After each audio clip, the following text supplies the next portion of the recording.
And we are in. Ladies and gentlemen, welcome one and all.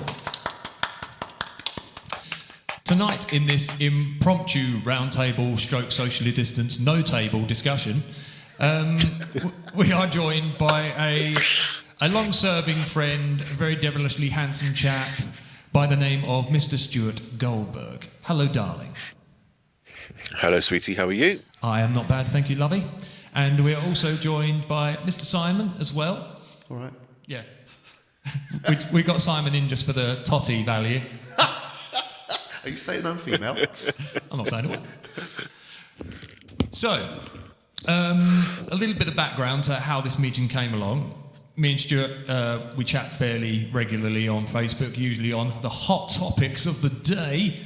And Stuart's a very intelligent man, has a lot to say on various subjects, and I thought it would be really nice to actually bring him on, have a discussion, because one of the topics we were discussing was things about COVID, the government's actions at the moment, the effect it's having in the world, and also what is the truth, what isn't the truth, our interpretations of the truth, and everything in between. So Stuart is a good one to get on for this, so I thought it'd be bloody interesting to give it a damn good try. So, Stuart, if you'd like to tell everyone a little bit about yourself, anything that you feel is relevant. Relevant? Oh, wow, there's loads of things. Criminal record. So, primarily, I was really interested in taking part in this chat because Mike posed a question which I have been thinking about myself recently. There are so many different opinions. What's right, what's wrong? Should we even be allowed to have opinions on this? And it's a little bit worrying to me, the trend of, vilification of people who have ideas outside the narrative, which is peddled by the government and the media, primarily because as soon as someone has a different idea, you're slapped down and you're called names and it causes horrible arguments. And I think there should be a little bit more rational discussion around it. That's just my thing. Thank you very much. No, thank you. Nice of you to say so. So thanks very much, everyone. We'll see you next time. But so what would you say? So wait a minute before we start. Okay. How do you want to start this? So do you want to talk about, and also you, Stu, as well, what do you think is the best way? Do you want to sort of mark out a few topics that you want to go through, or do you want to just start and see where the conversation goes? I think if we start on a topic and then ask each other what our stance is. And then debate. That's a great format. I'm easy, just not cheap. I don't want a repeat of the Biden-Trump thing where people are talking over each other and shit, because I just can't stand that, and an audience won't be able to hear it. Yeah. I'm amazing. Everything I do is amazing. Yeah, Biden had a funny accent that day, didn't he? Okay, so Him and Camel Toe Harris.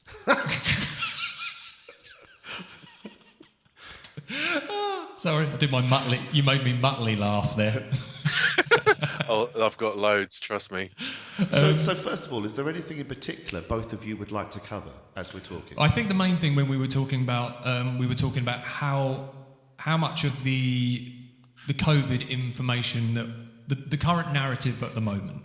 What do we agree, say, from a government stroke media point of view, is the current COVID narrative? So, Stuart, do you want to go first?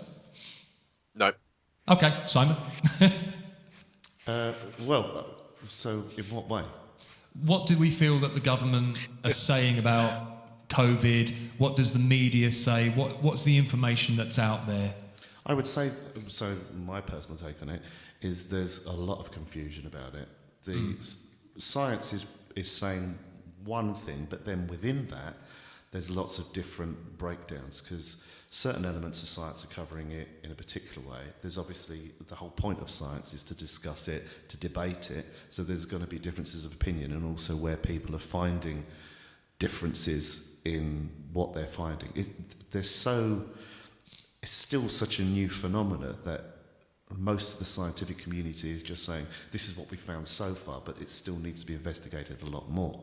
However, I think most governments, especially from what I've been reading, the economic side of things and the competitiveness, and so the way I see it is most governments are run like businesses. They're looking at bottom line. They're looking at surviving. They're looking at their GDP and their finance sectors and their trade. And as much as that may seem disingenuous, the very nature of running a country is very much like running a business.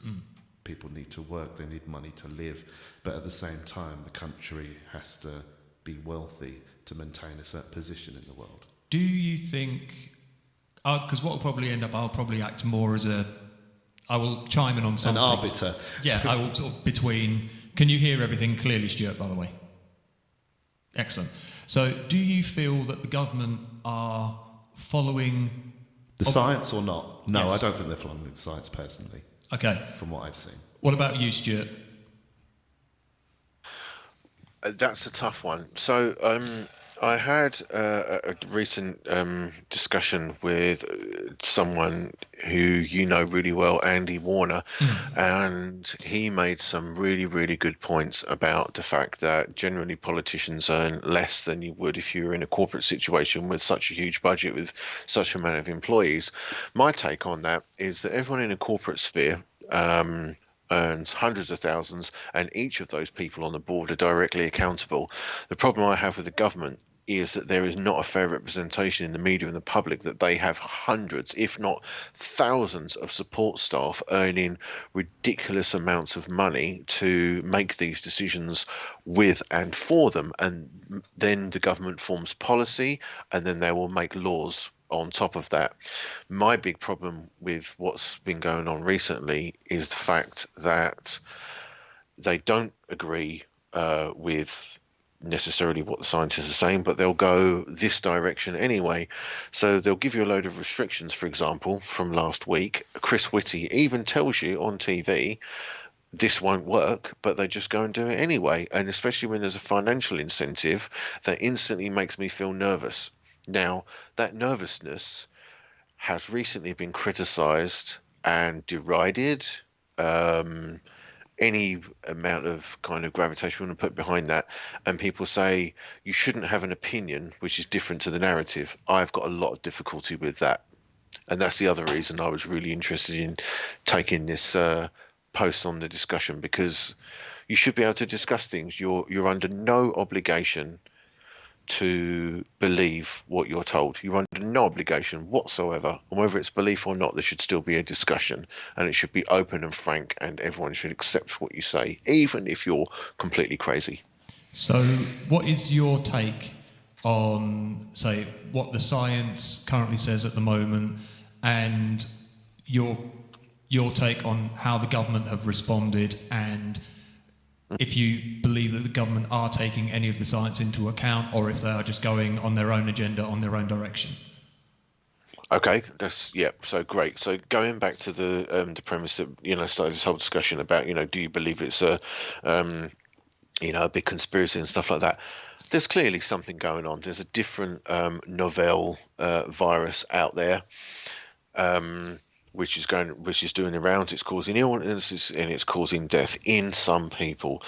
I feel that we as a whole, I mean, as a community, I'm not talking about science or the LGBTQ plus community, I'm talking about us as a whole, won't have any real answers for at least a year, so by the time we get to next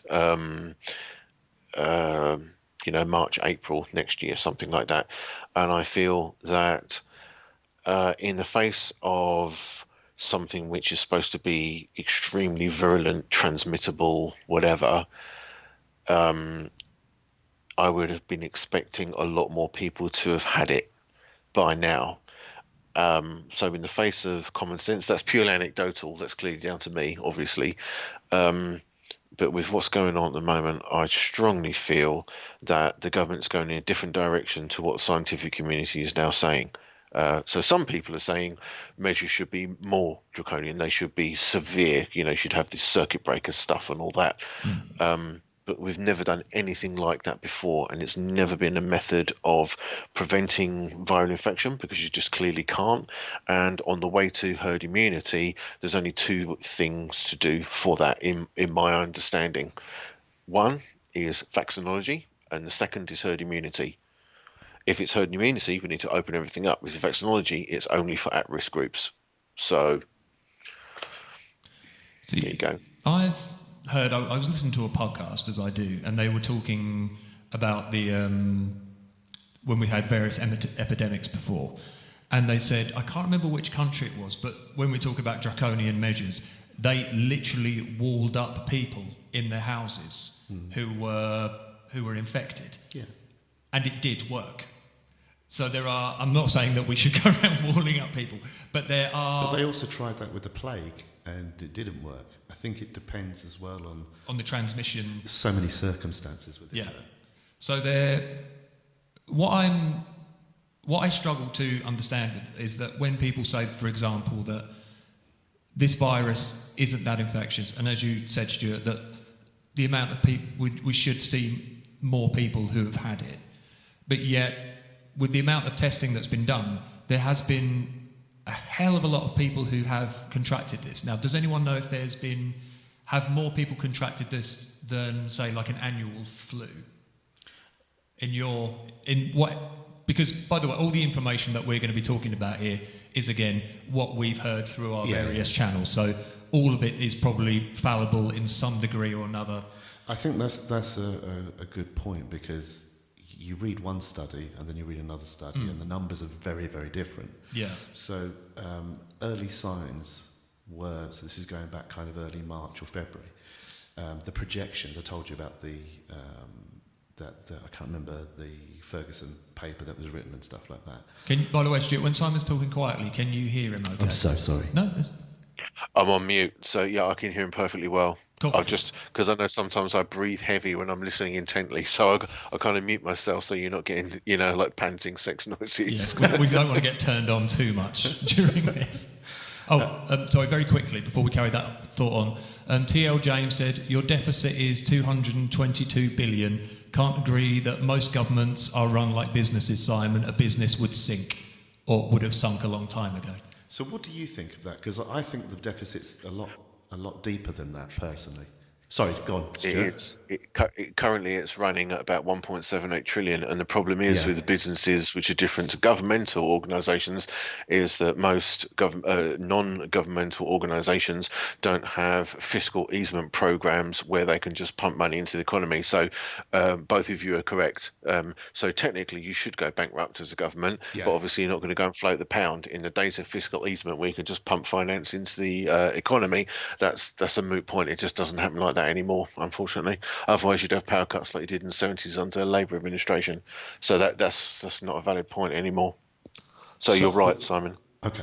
So when my way of thinking of it is the same kind of business moves, as it were, are the same practice, because from my reading and looking into various politicians, most of the key player of politicians, and like Stu was saying earlier, that the amount they get paid, but then they have side associations where they'll be on the chairman of this board and chairman of that board and stuff like that.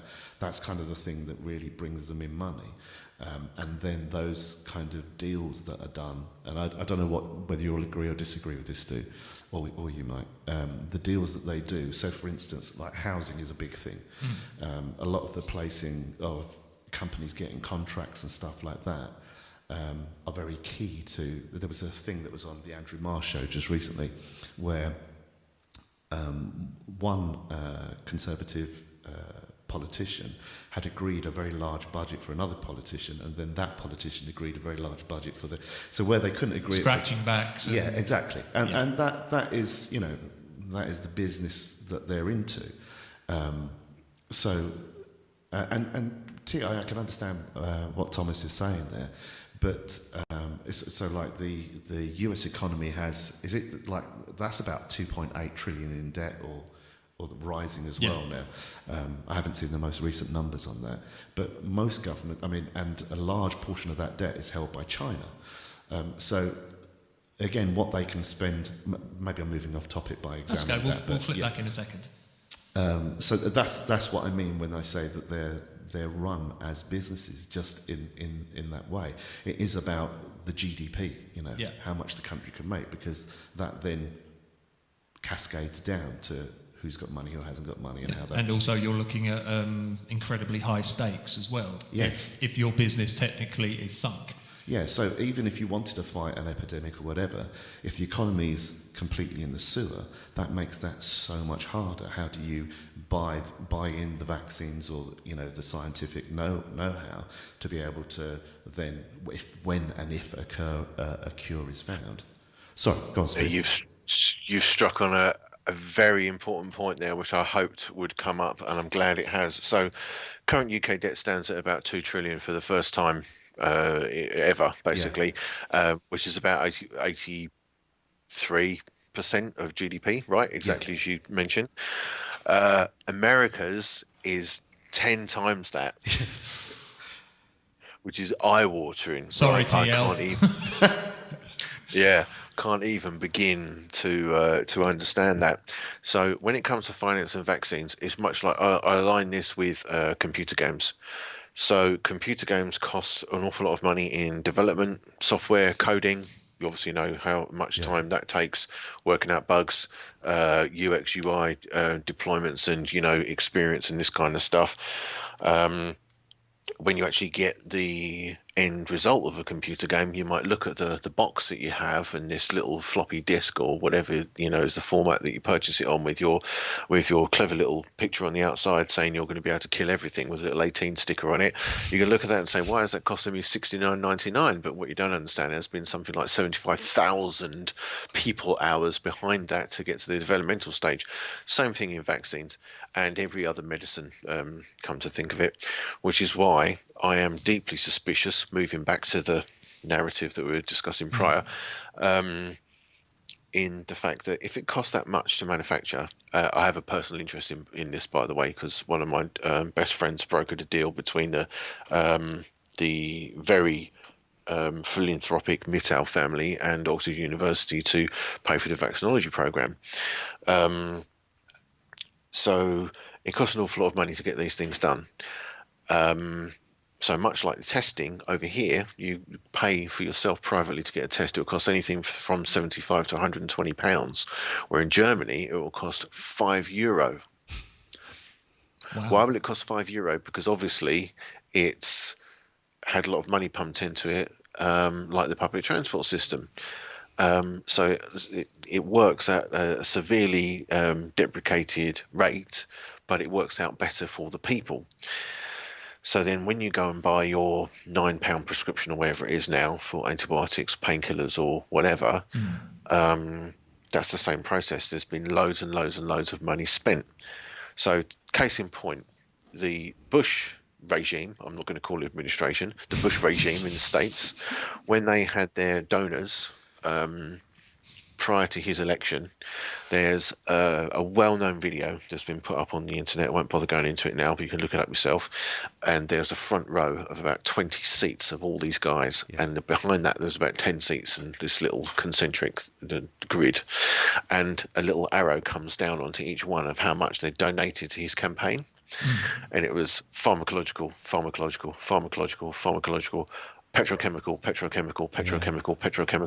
And you can see upon that the decisions which were made. Yeah. That's now happening here.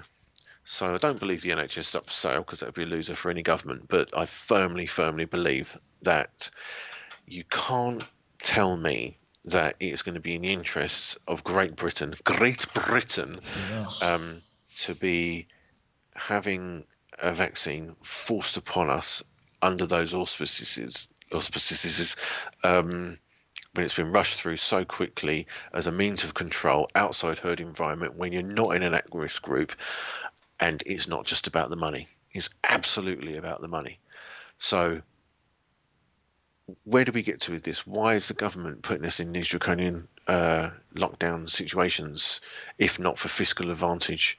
I don't understand it. Why are they doing it when, as exactly as Simon says, one set of scientists say this, the other set of scientists say that? Okay. So how do you react to that? For me, again, I'm not as well educated with facts, figures as you two.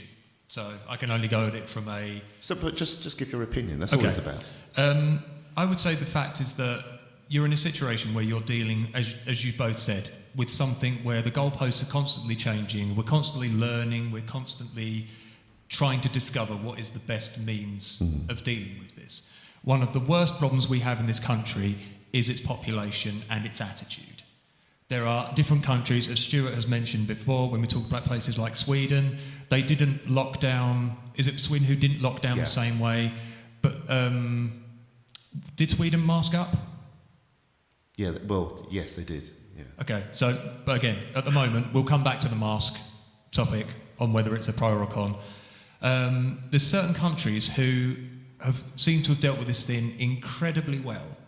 And I think not only was it probably the government made decent decisions in the first place, got a handle on it early, and were a bit more sort of straightforward in telling the public, this is what we're going to do. Right. With the British public, I think we are one of these, unfortunately, we have a society which has been so privileged and hasn't been told you shouldn't do this for the good of the people for so long that you've seen the evidence out there of people who, as soon as they're told, look, we feel this is for the good of everyone, the only thing they're interested in is the good of themselves. Do you mind if I just Sure.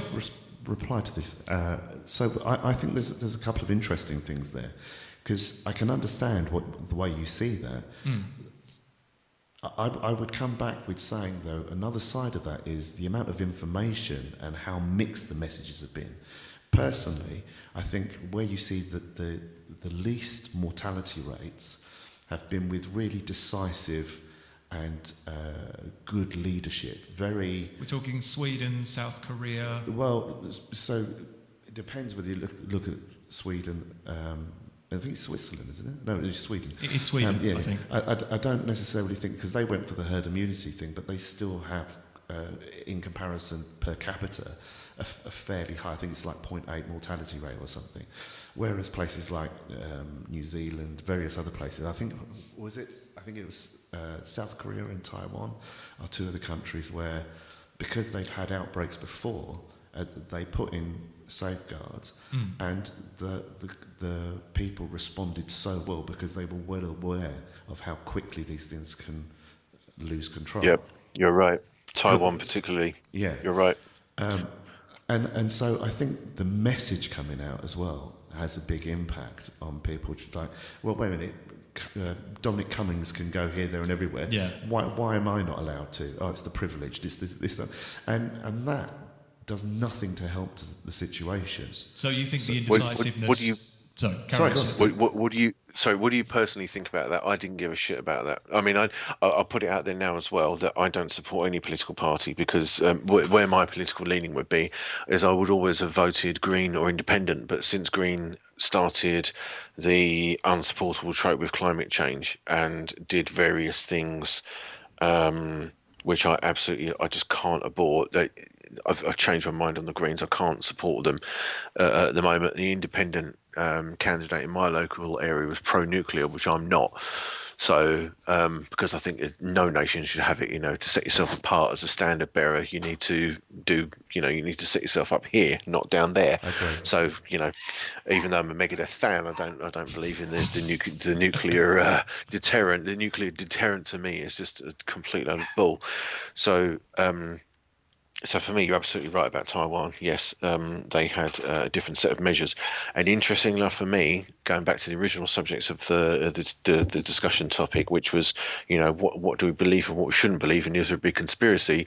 The World Health Organization resolutely ignored and refused to entertain interviews and refused to quote figures about Taiwan when Trump was putting in travel bans to China. Now, love him or hate him, clearly the guy's on the spectrum or something. That's not to say anything about people who are, of course, but he absolutely did the right thing. Right, what should we do? We're unsure about this. We put the travel ban in. How is that different to us putting us people in tier 2 now when they're unsure because they're following or not following said science? So then Chris Gibbs raises a really important point here off the back of that, where he says, here's some figures regarding COVID. Yeah, that's the figures you've been told, number one.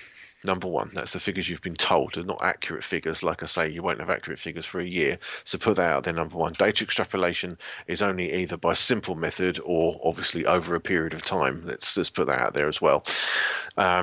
Yes, you are right that if you, the average infection rate could be 3 times 3 times 3, and you could be responsible for infecting 59,000 people. However, if 90+% of those people are going to be asymptomatic, it doesn't matter. My kids are at school. They've been at school for the last couple of months. They've come home. They're not sick. I'm not sick. Their grandparents aren't sick on either side. Luckily, they're all still alive.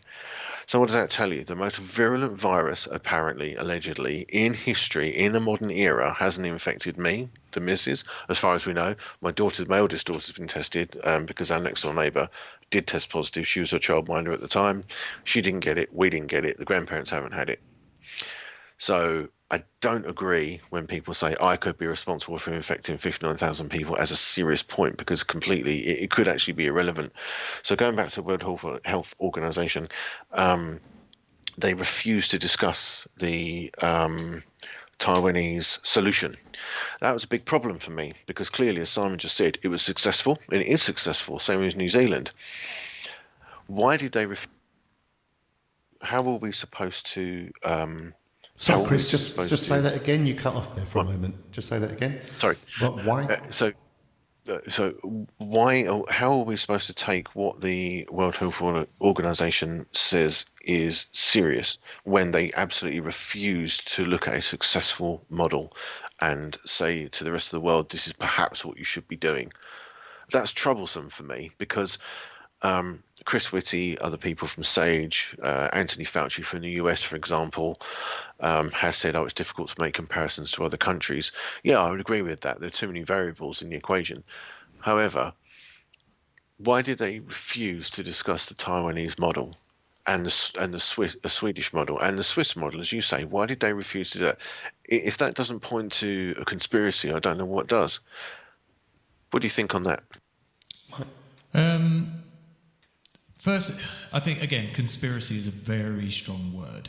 Well, conspiracy effectively is where more than one person has agreed a certain narrative. So that's kind of the definition of conspiracy. Okay, right. So I think if we're going by that, then there's conspiracies literally around every corner, isn't there? Oh, absolutely. But regarding...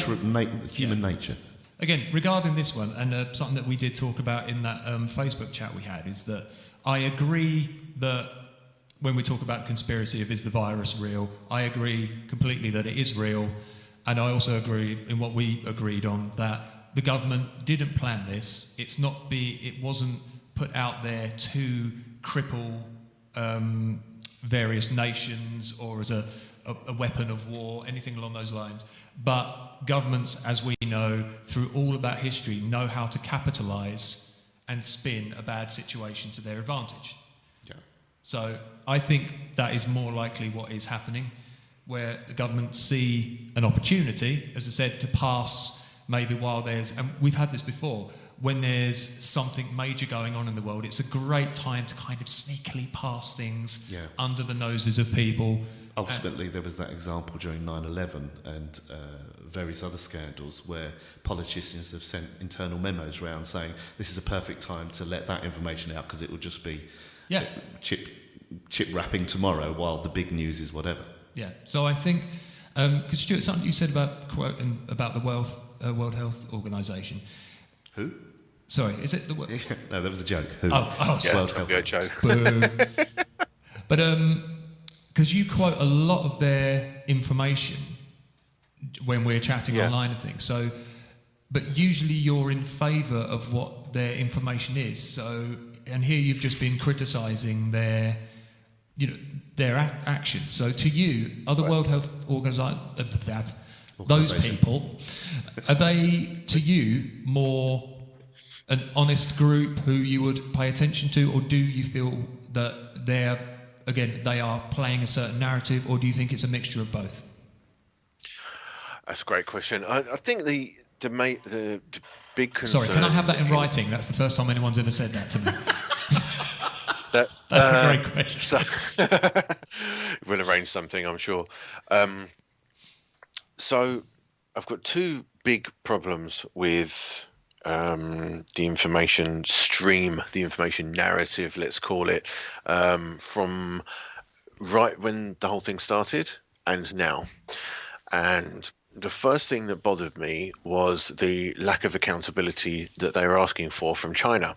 And they were saying, throwing their hands up in the world and they were in the air and saying, we don't know what's going on. And you know what? That's absolutely fine. Sometimes it's actually good to say, we haven't got a fucking clue what's going on. We've got no idea. And sometimes when people say that, you say, well, at least they're being honest, but obviously then people panic. So they want to reduce panic. I get that. But in the modern world today, I think the public, I'm going to have to word this really carefully. You don't want to be treated like a mushroom, kept in the dark and fed, whatever. Okay. But at the same time, too much information causes too much debate. And there's not going to be any right answers, like I say, for a long period of time, because you've got sample data, control data, and then extrapolations over a vast period of time. The first thing that the World Health Organization did not do was say, this is what we have from China, these are the numbers of dead, these are the measures they're taking to contain said virus, and we are working with them to give you an idea of what you can do if this happens with you. That didn't happen. Why didn't they do that? Money, money, money, money, money. Because President Trump, as expected, was going to reduce funding to the World Health Organization because they are deeply embedded with organizations who are involved in third world conflict, which he doesn't agree with, which, rightly or wrongly, I'm not a Trumpanzee, so don't think that for a minute. I'm not a fan. You're just a soundbite king, aren't you? I know. I put a lot of effort into this. And the problem is that, you know, at the end of the day, he's got different ideas. They might be weird, but he shouldn't necessarily be demonized for having different ideas. You to talk about them, you know.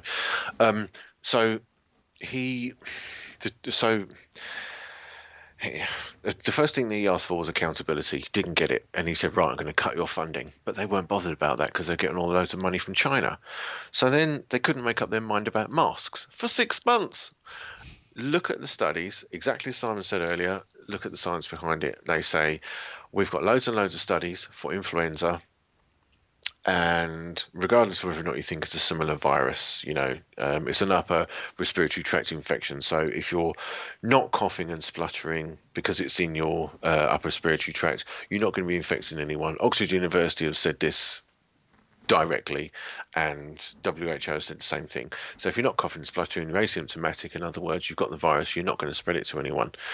So President Trump was absolutely right in saying that, you know, the mask debate, is kind of up for debate.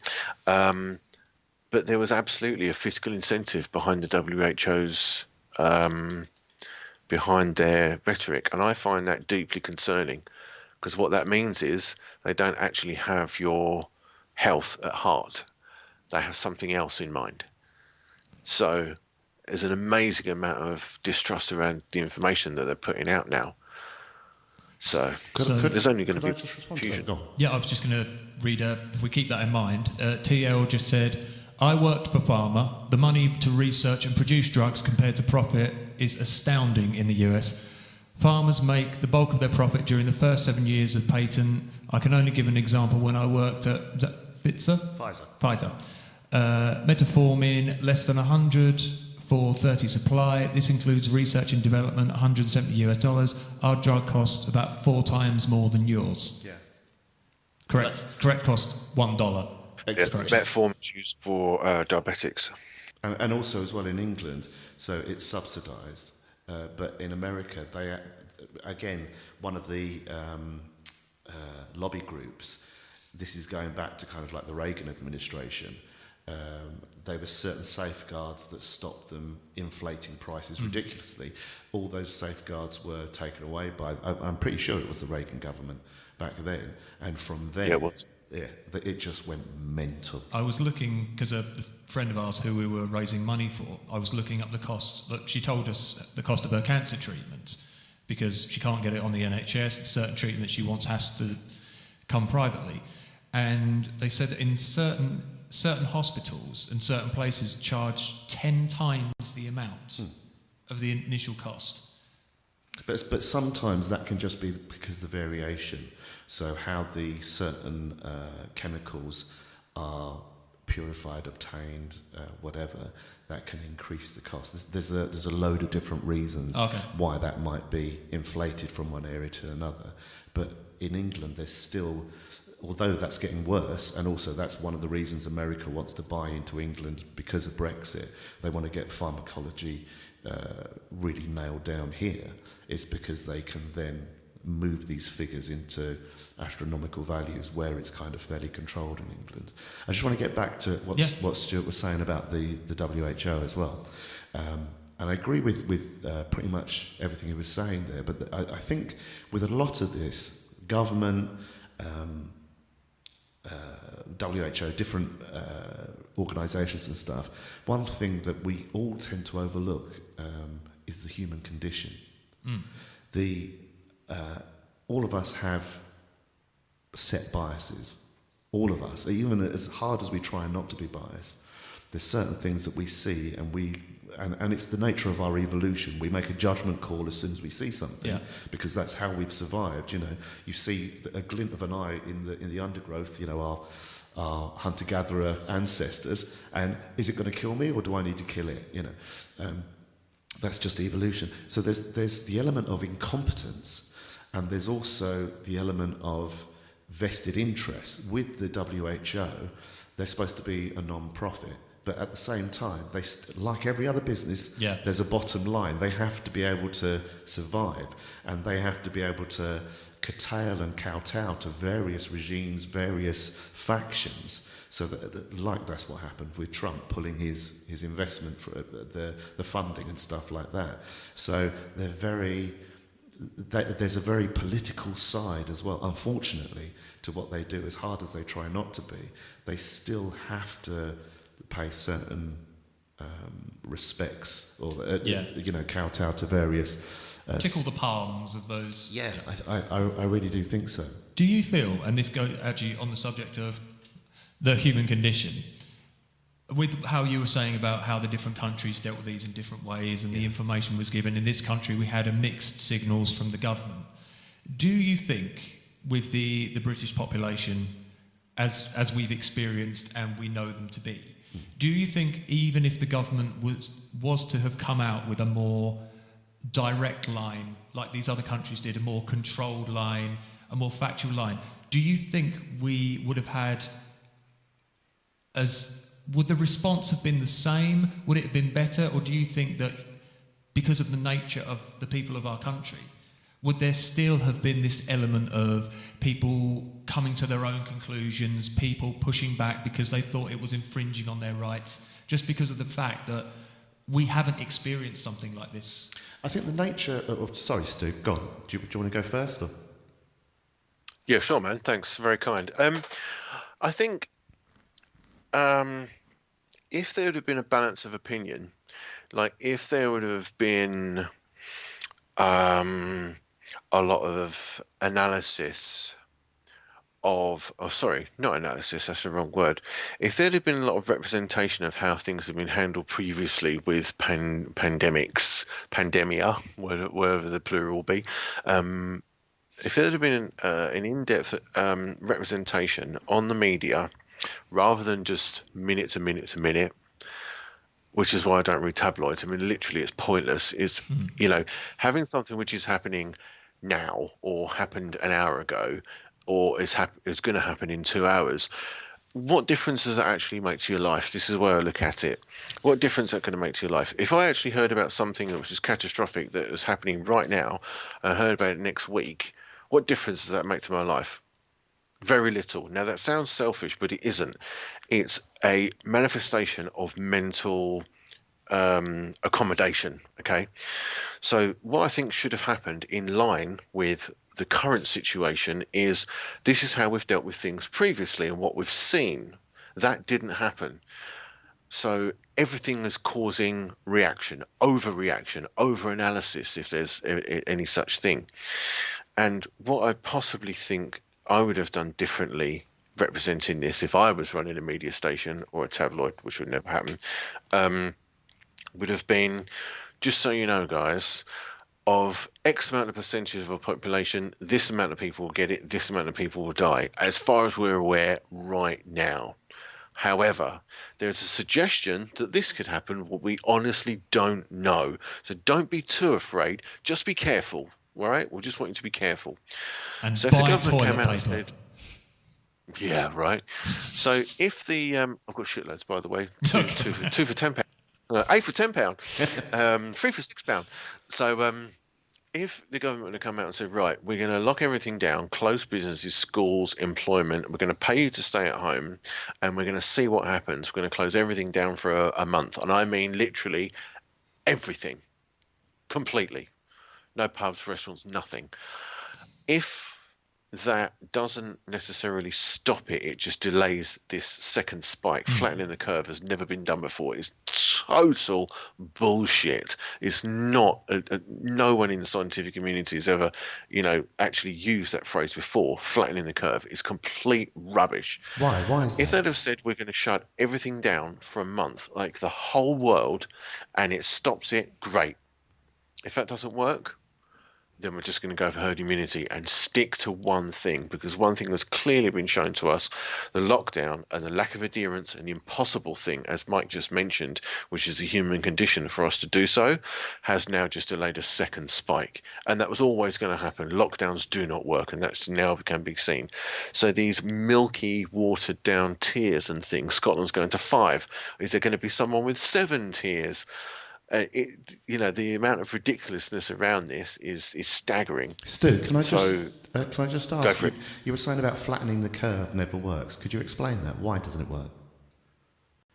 Because, as can be seen from history, I mean, past performance isn't necessarily indicative of future results. We all know that. However, what I would say is that in a situation of virus transmission, where you're coping with something which is novel, i.e. COVID-19 is a novel new virus which we're coping with, we all still get the flu. We all still get cold. It's still out there. It's the influenza virus. It's mutating and changing every year. So if you take a case in point, the Mayans, for example, when the Spanish went to South America, my understanding is that millions and millions of Mayans were wiped out. Yeah. Wiped out by influenza. I'm not saying there's necessarily nefarious intent, but they took something which they had coped with and society survived, and they took it to somewhere where they had no coping mechanism for it, and it wiped them out. So the fact that the flattening the curve thing doesn't work, it suppresses it for a period of time, only for it to re-emerge, which is now happening. There's a really good point which TL's just come up regarding that. He said, it's not rubbish. Any medical systems could not handle the load. Flattening the curve was purely to slow it down for the medical systems to be able to catch up and deal with it. Also, what you're saying about... Sorry, just on the tail of that, I don't mean to interrupt, but that was seen in South Korea, that they were able to slow that and kind of get a plateau. So I think Go on. Or was it coincidental with the fact that transmission rates only went to the people who were extremely vulnerable, and other people didn't get it, combined with the fact that they have a higher average temperature for the time of year?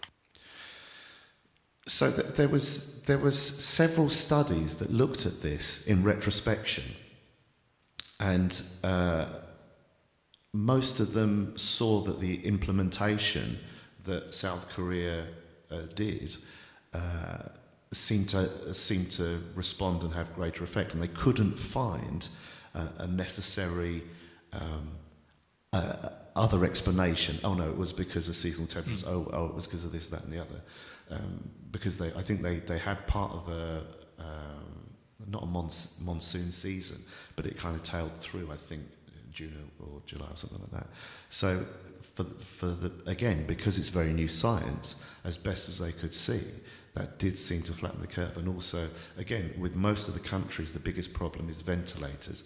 Most countries, especially in England, they just don't have enough ventilators to cope with the amount of people that will need it. So it's mainly just trying to back things off so that the medical facilities you have can cope with manageable numbers as opposed to being overwhelmed with numbers. That's how I see it. Sorry, carry on. So regarding, as you said, the measures that were put into account in these other places, and so why did we lock down as we did? Is it again because you using the methods that you did in these certain countries just would not have worked in the UK because of the difference in the type of people we are? Could you, when we've seen that people don't like to certain people will distance, certain people will be responsible, a lot of people will not. And is that one of the reasons why the measures seemed a bit more draconian? Do you mind if I think, again, it's the human element in this. I think with most situations, I always see it down to intelligence. And with most... We're fucked then. With most statutes, laws, whatever, it always has to work for the lowest common denominator. Yeah. So that's why certain people will see, oh, this is ridiculous. Stu was saying earlier, we have the intelligence to do this, but some people don't. So there's, and very often that's... Sorry, go on, Stu.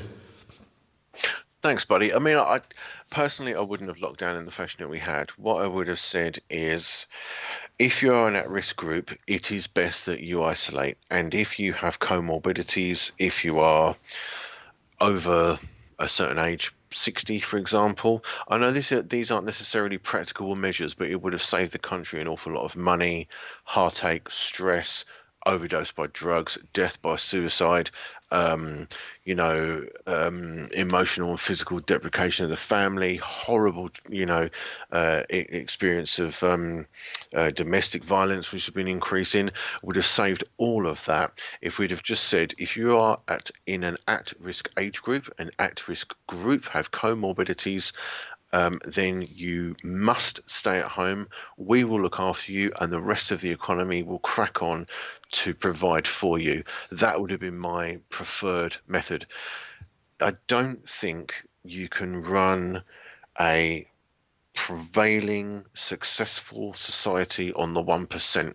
You listen to them and you look after them, but it doesn't necessarily mean you bow to them, because immediately you start to bow to them, it makes the situation much more difficult. So for me, what would have been a much more workable solution for the rest of society, and certainly the crises which are going to be coming on upon us with mental health, particularly with lack of cancer diagnoses, with lack of operations and things like that, the NHS still wouldn't have been overwhelmed. Keep schools open, keep parents going to work, childcare bubbles, healthcare bubbles, all that kind of stuff, great. But to say to people, if you're an at-risk group, stay at home, we will look after you, even if it means putting them in facilities, even if it means putting them in bed and breakfast. 12 people who are clinically obese with comorbidities and have terrible, terrible life-threatening illnesses.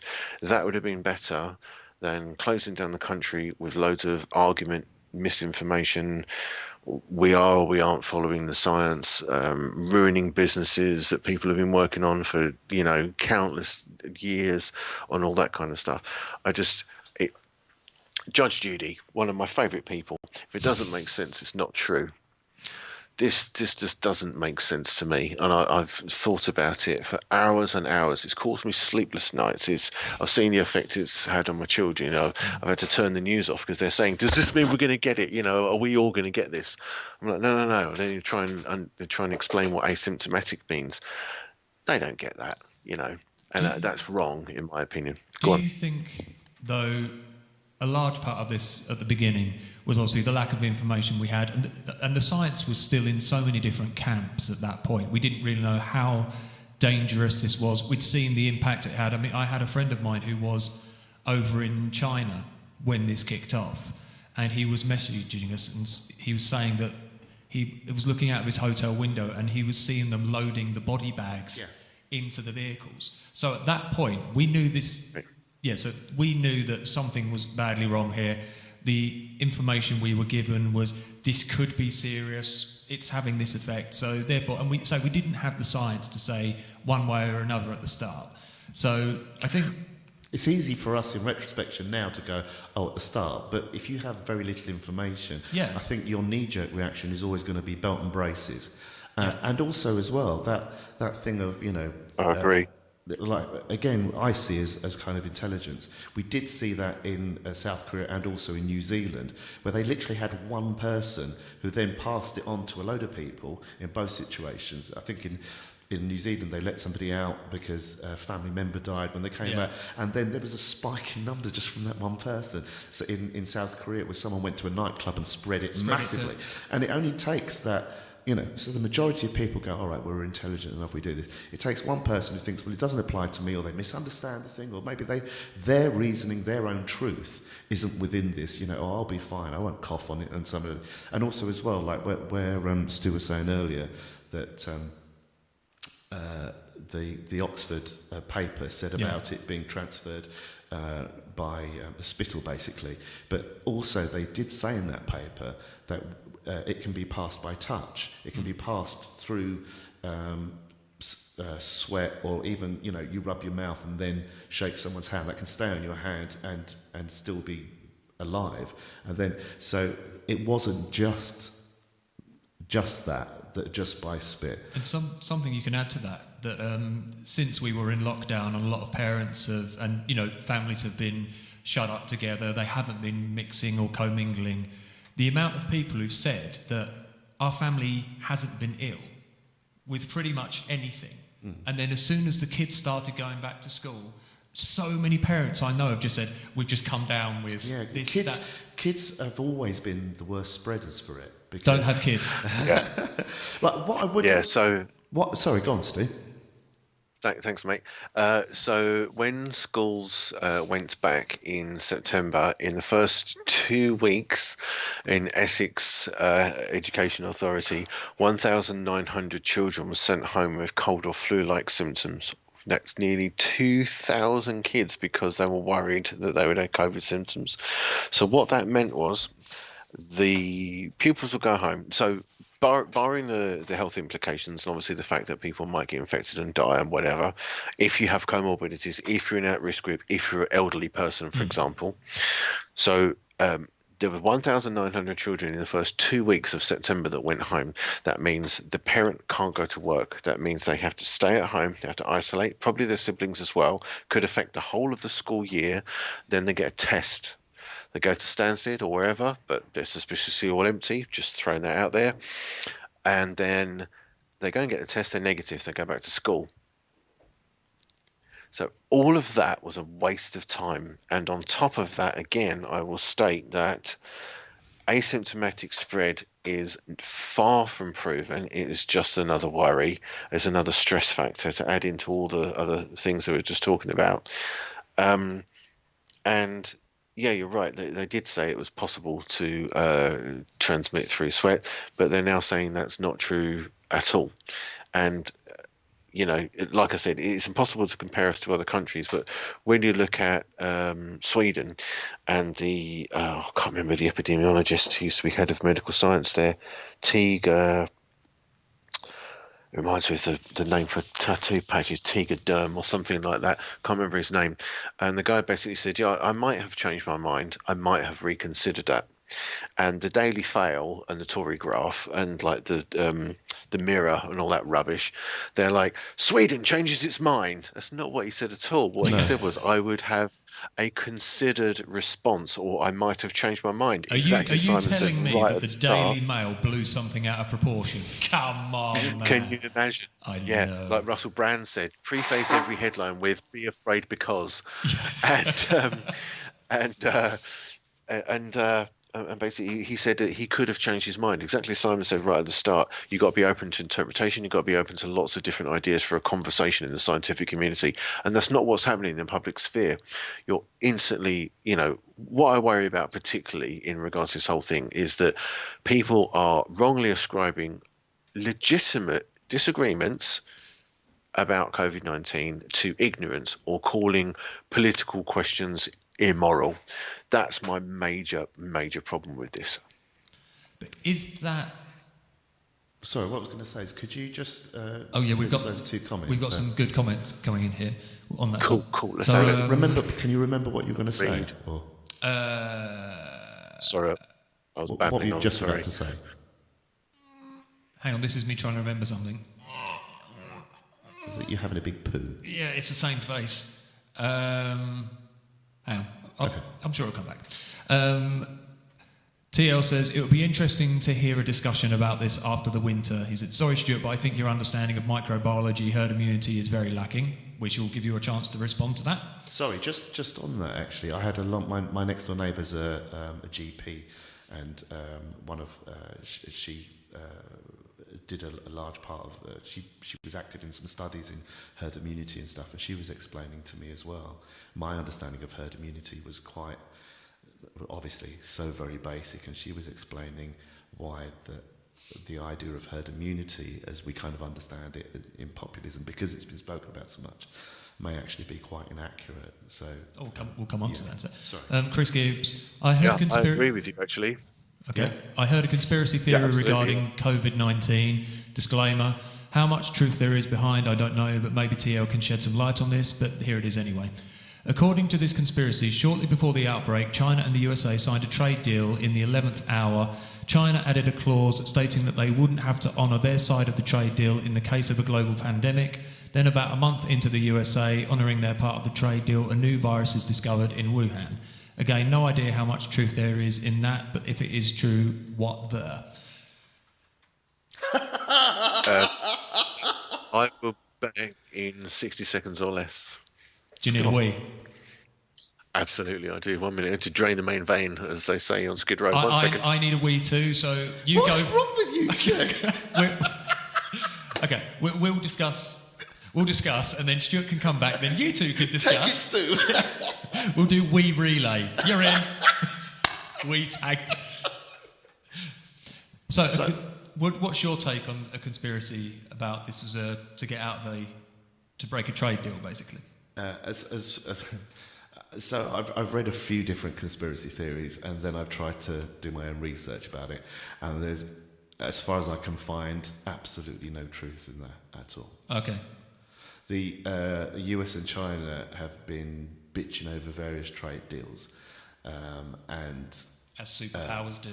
Yeah, but the thing is, because at the moment America is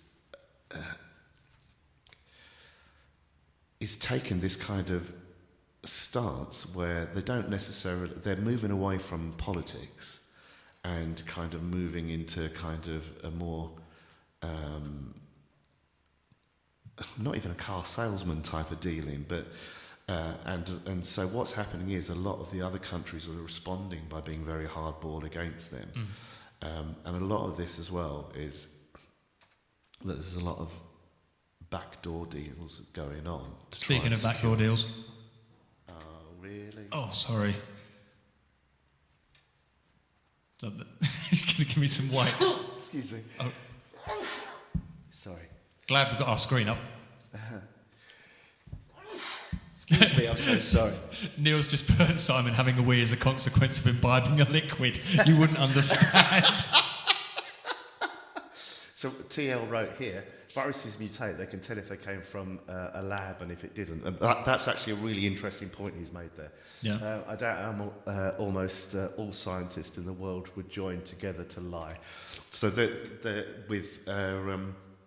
one of the things they looked at to see if there was any markers or telltale signs on the virus that would, because when they make sort of biowarfare and stuff like that, there's certain markers and telltale signs because they take something that is already good at doing something and adapt it with something else, and you start to see where they're spliced.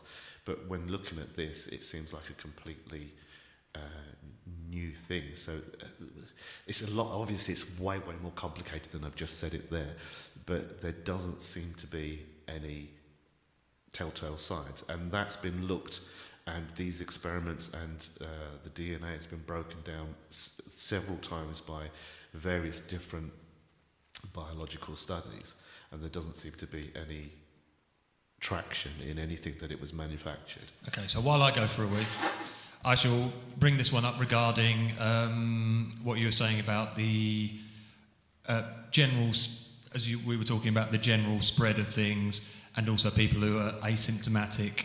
And there was listening to another podcast about science. And they were talking about the fact of when this happened, there were 2 cruise ships. It sounds like a really shit joke. But, and yeah, on the one cruise ship, they had people were issued masks and distancing and all this kind of thing, while on this other ship there weren't. Yeah, I know the one you're talking about. Yeah, now again, so this is just paraphrasing, so I could be completely wrong. The ship that had, and they noticed this in places like homeless shelters and things like that for some reason, that there's also this has been seen, the same thing has been seen in lots of places in Africa as well.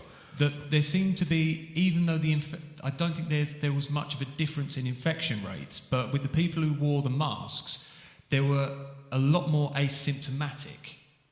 They actually found that there was more infection rates in the places, only by a tiny margin, but you would expect to see a large difference in non-mask wearing situations, which was one of the reasons, again, with a lot of the science that the WHO was coming out, they took so long to say about masks. So you would have thought, being belt and braces, same mask, how hard is it to wear a mask? But that was one of the reasons the WHO gave for, because studies like that, there was quite a few studies, and they found that the infection rates weren't different. But was it the severity of the symptoms? Yes, there was a difference in the... Go on. So, interesting you say about that. So, basically what they did, I mean, there are also arguments... If I could just finish off just where I was, and then I'll go for a piss, and then you two can discuss. Mike wants to finish off. There's a surprise. Mike's going to finish off, and we afterwards, just to clear the tubes. But yeah, so at the time, they said, obviously it's still inconclusive, but it was seeming to be that the viral load intake had an impact on the severity of your symptoms. So therefore, mask wearing would therefore reduce the viral load, and you say you may still contract it, but it will be a lower version. You may not show so many symptoms, or you may become asymptomatic, while without masks, the people who were getting it seemed to be getting a worse version. But the people who did get a worse version hadn't been wearing masks. Within that study, though, there was various tenets that also could attribute to that. Okay. In the general age groups and stuff like that. Anyway, go on, Stu. You're going to say. Carry on. I shall go with. Take it, Stu. Okay. So cool. I don't know if you're familiar with a serotonin reuptake inhibitor. So basically, if people take drugs, drink, smoke, whatever, how the body generally reacts, this is the most basic way I can describe it without patronising anyone. I don't wish to do that. So this is basically my understanding only, right? Yeah. So my understanding of how drugs work and stimulants and things like that is they go into your system, they stimulate several core centres, and then you get stimulated, and obviously the effect then wears off. If you get stimulated a lot, those receptors become beaten down to a certain degree, much like your eardrum, for example. So if you listen to loud music for a long time, then obviously your tympanic membrane gets diminished, and you suffer hearing loss. Exactly the same way everything else works like that in the sympathetic system and in your nervous system as well in your body. So basically what you're referring to is called synthetic virology. So in synthetic virology, if something is man-made and you are used to being exposed to flu, cold, measles, tuberculosis, whatever, your body will have a certain immunological response that will be shaped like a sphere, right? If you are exposed to something in synthetic biology, the virology attack on your immune system will be much more severe because the barbs of that unnatural protein and the design of that genome construction will be barbed and spiked in a way that your system is not used to. Hence the premise of the argument that this is a man-made virus, because if the human immune response is used to this type of virus, it would form from a certain amount of sneeze, or not, sorry, it would not be from a certain amount of sneeze. It would be whether or not you get it or not. There wouldn't be COVID light. There wouldn't be COVID export. It would just be COVID. All right. So my understanding is exactly the same with stimulants, alcohol, steroids, all exactly the same methodology with proteins. Everything works on protein absorption, basically. So I am still loath to consider any argument which suggests that this novel virus was a zoonosis, was, a bat eating something which then shat on, a human production food line from a wet market. Rubbish. That shit, like Judge Judy says, doesn't make sense. It's not true. I refuse to believe that. And I think that in a few years it will come out and then it'll just be swept under the carpet, or people will just say, oh, WMD doesn't matter anymore. They've lied about this stuff before, or the information WMD? just wasn't available. Weapons of mass destruction. Well, weapons of mass destruction. Yeah. Oh, I see. Right. Yeah. Same thing. Invader country costs billions of dollars. Oh, I see. So you're drawing the conclusion from WMD. I see. Yeah, just as a parallel. Sorry, might be a weak one, but that's the thing, that at the time it was believable. There were studies, there were reports. It was possible. It was distinctly possible, probable almost. But there's a massive difference between possible, probable, and factual. And for me, I think we're on the lines with COVID at the moment of probable and possible, not factual. Exactly as you said before, there are far too many scientific opinions. So it falls now, to me, within the realms of possibility, with probability, like looking at it. It looks to me like synthetic virology. It doesn't make any sense that this is a natural virus at all. It just doesn't ring true. AIDS, for example. Sorry, Steve, I don't mean to interrupt you. So I just want to ask. So with the several big clinics, big labs have come out and said that they can't see any trace for that. Why don't you believe that? I get that. Where do those clinics get their funding from? But you could say that about any science. Fair to say? Agreed. Absolutely. Yeah. Like I say, there are suggestions that viruses could be zoonosis, in other words, transferred via fecal matter from animals where they've eaten something and then shat it out. But the information about AIDS, for example, was all wrong in the 80s, and it's now widely accepted that the AIDS virus was created by polio vaccination manufacturers injecting a live vaccine into rhesus monkeys, and then when they extracted the live protein, injected that into human subjects, they also took out the virus that had been created as a result. It's now widely accepted. Yeah. Well, fact, it was a mutation. I feel that this is the same.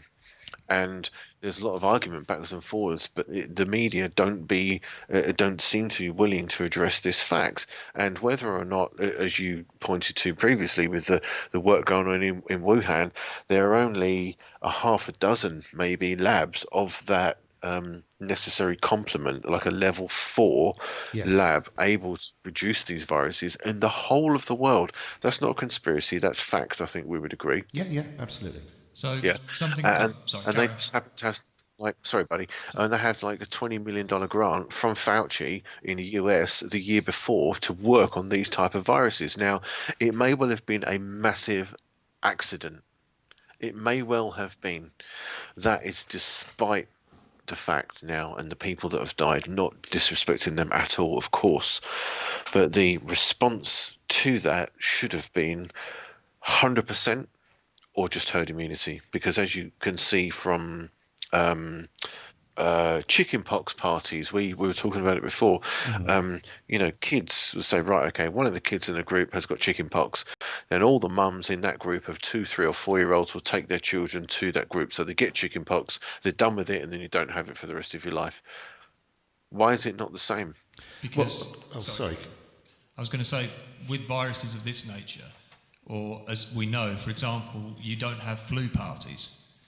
No, that's sorry to interrupt you there. I think that's a slight misunderstanding on the actual viral content of this. So I've read and I've watched a lot of virus specialists, and these aren't people. These are independents, so they're not people that are, aligned with as a government spokesman. They're not aligned with pharmacists, big pharmacy or anything like that, where they've broken down and explained the actual, the thing that we've seen so often, this picture of the circle with all the spiky bits on it and stuff like that. This virus, as in its DNA, its makeup, has an incredible ability to fix to our T cells, our white blood cells, to our red blood cells, to in a way that they've not seen that ability to attach so amply, so fruitfully before. Right. So where you're saying like a chickenpox party or we don't have flu parties, but this is a bit like saying, why don't we have an AIDS party? It's that our chemical makeup this is taking advantage of a big deficit within our chemical makeup. This particular virus, because of those things that you can see joined on there, the ability for it to just join and assimilate our cells, that hasn't been seen before. So it's a strain of various other bird flus and other things of COVID, but this has got like a special skill set, or like there's a special tool in this Swiss Army knife that our bodies just. That's why we're all. Otherwise, it would just be another form of flu, and our T cells would be able to overcome that. Sorry, go on. I didn't mean to interrupt. That's right. Hasn't that happened throughout history, though? There've been, again, with whether it was when viruses came over to different nations and they didn't have any. Well, like Stu was saying about the Aztecs. Exactly. That's a great example, actually, a really good example. So all of this has happened through history, and it hasn't been genetically engineered in labs or anything. It's just been an evolution of a viral strain. But to be fair to Stu, we're living in a different era now, where biochemical warfare, absolutely, that was never a thing before. So and it's very natural. Again, it's just a very natural thing, knowing that's there, to have a suspicion about that. And Stuart could be absolutely right. I'm just saying, from the stuff that I've read, and because I was interested about that, I read a lot of conspiracies and stuff, and I thought, and it does seem, well, that would be what a great biological warfare that would be. It's a kind of a master stroke, because really, if you want to bring a country to its knees, don't bomb it, hit it where it hurts in its finance sector. Aztec them. Basically. But get the finance sector. That's why the wars of the future will be hacking. It will be biowarfare. So because I missed some of that while I was out urinating, what does the current science that's known, and obviously as you're saying, we have to take into account science who have vested interests and funding from various people. There may be bias. There may be this. From what is the general consensus regarding believing it to be, say, a strain or it coming from as natural, manufactured, would you say? Yeah. So what is the consensus on that? As far as I read you something? Yeah. Go ahead, man. Is it a story? Sweet. So you're going to love this for several reasons. This was something that I pulled up the other day because I'd been pulling up some research notes for this over the last sort of few days, and something that made me laugh particularly about this is the kind of thing which I think we need to include in news articles, because it will turn on the right people, it will turn off the right people as well, because there's an awful lot of stuff, and I find myself, I'm completely guilty of this, is arguing pointlessly on social media about this stuff when people are just going to start insulting you right? And this kind of statement is one of those things. Ready? But it'll also make Mike laugh for obvious reasons as I read it. Hang on, let me get comfortable. Let me put my pipe in. Oh, it's got some gaffer tape on it. That's disgusting. It's from modernhealthcare.com, but it's written by a professor, so it's not John or Susan on the internet, right? This is actually someone who works for ACE2, which is he's up there. The genomic features described here may explain in part infectiousness and transmissibility of COVID-19 in humans, the author wrote, adding that since we observed all notable COVID-19 features, including optimized RBD and polybasic cleavage sites. Hello. That's the scientific term for how invasive a virus is. So Simon was referring to the spikes and a polybasic cleavage site. So basically something is cleaved biologically for infection. That's how it happens, okay? In relation to coronavirus's nature, we do not believe that any type of laboratory-based scenario is plausible. Now, how wishy-washy is that statement? So basically they're saying the features that we have described to us with regard to infectiousness of this particular novel virus, they don't believe that it's plausible that it's laboratory-based. Yeah. So the biggest study done on this virus right now is headlined like this: COVID-19 not man-made, comparative genomic study finds. So the headline of the article doesn't represent the content. It's belying the content. You're like, hang on a second. And that's why I say to people, never rely on a headline. Look at a headline, ignore the first 3 paragraphs. Yes, it's usually look down into the article for the detail. Correct, Mundo. Yeah. And basically what they were trying to do was see if the genome sequence for known coronavirus strains were firmly comparable, determinable with SARS-CoV-2, and did they originate through natural processes? And they decided that it wasn't plausible. They believe it wasn't plausible. So even the scientific community can't tell you that. That's good enough for me to say, as even if it's 1%, like flat earthers, or everyone used to believe the earth was flat. And people would laugh when someone would say, actually, look, there's a horizon. Clearly, the Earth is curved, because otherwise we'd be able to see from here to the next land kind of thing, and they couldn't. Or, look, there's an apple dropping out of my hand. It drops to the floor. Therefore, there must be gravity. Ha, ha, ha, you're such a funny guy. So it's the 1% which are generally right. But in this case, it's not that they're saying they're poo-pooing it completely. Whereas in the other days where you had, say, that 1% would come in and say, we think it's this, and then they go, no, it isn't, like Darwinism or any ideas like that. At the time, if it went against the general scientific consensus, it was more likely to be, nothing matters in the world now. Absolutely nothing matters now. Whereas what they're saying is, they're not disputing it, they're just saying, the evidence we have at the moment, and one of the great things about it with science, as they say, is you're a shit scientist if you are willing to just, without proper testing, without actually coming to a conclusion with evidence base, that you can say this is a definite or it's not definite. So if you're still, I think that's a perfectly reasonable thing to say. I would kind of, the way I see it, I kind of agree with that. I think the nature of science is that you can only say, with the evidence we have at the moment, this is what it looks like. Yeah. And so that's how I see that statement. Oh, it's so gorgeous. Stop distracting us. You're not going to win like this. No, it's not a case of winning. It's just I know. I see it as that. So and you're right in what you're saying, Stu, that it's not a definitive statement. But to me, I see that as the nature of science, is that you say, as we look at it, we can't see, as we look at it with the information we have, the research we have, the tests we can do, we do not see a telltale sign for this.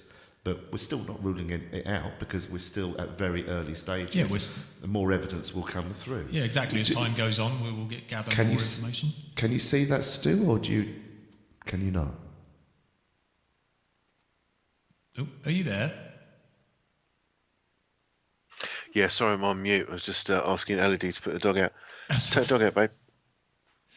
That's all right. We'll wrap up. We'll be wrapping up fairly soon anyway. So don't. That's cool. But do you feel? So one thing, Stu, I'd like to ask you a straight question. Yep. So if you feel that it's a conspiracy, what is the outcome for the conspiracy? And so it would be a case of if it's a conspiracy, why is it a conspiracy? What's the motive? Who's to gain for it, and what's the end goal in that case? Well, I don't necessarily agree that it's a smokescreen for Brexit, because that was just coinciding, and it's for people to suggest that it's a handy smokescreen for Brexit is just rubbish, because it's coincidental. I mean, it's happening all over the world, and they don't have a France exit or an Italian exit or an American exit or China exit, so that's just rubbish. So that's just rubbish. I think, as Mike originally said, not only on the post, but a good hour ago, they're using it as a good excuse to push through laws which will further reduce our liberty for alleged freedom and so on. I think the one thing that really, really worries me is the Australian model, for example, and I think this is probably the end goal. They are using something to their own advantage to push the vaccine agenda, and I think it is more along the lines of a kind of Hunger Games thing, where you've got a cashless society, your reliance on the state is total, and it's going to be vaccines or death, basically, or vaccine or isolation almost. So you'll have one lot of people who will have vaccines and one lot won't. The Australians said we can't make it mandatory because it's against human rights. However, we will support unions of businesses that sack you for being a danger to their business by not taking the vaccine, and we'll also restrict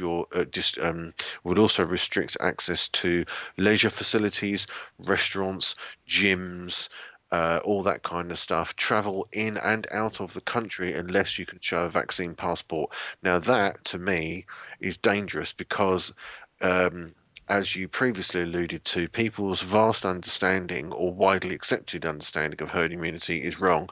Herd immunity actually only means about 40% of a population, and thereon, as I said previously, it should only be at-risk groups and elderly people. The flu vaccine should not be given to kids, to Mike, to you. I mean, I mean this with the greatest respect. I don't think either of you have comorbidities, and I certainly hope not. So if you're not diabetic, you're not obese, you're not, suffering from a fatal illness or something, there's no reason for you to have a vaccine of a novel influenza type virus. It's just not necessary. So for me, it's a fiscal incentive for the government, and it's a control method, and I certainly think it's about bringing a certain amount of control to the population, because there is an awful lot of information out there which wasn't previously in the last 50 years about how governments operate and holding them to account, and they just don't like it. So where you're saying that they want people dependent on the state, aren't we pretty much dependent on the state now? How more dependent would you be on the state? And what does the state gain by you being dependent on the state any more than that? I can explain that. Yeah. In in-depth detail. So the furlough scheme operated on a 67% basis, and they basically give you an operative capital based on a certain amount of income. And then when that stopped, everyone said, oh, you should carry on. Now they're going to give you 50% or 55%. And they're going to, sorry, it was 80, then it was 60, now it's 67.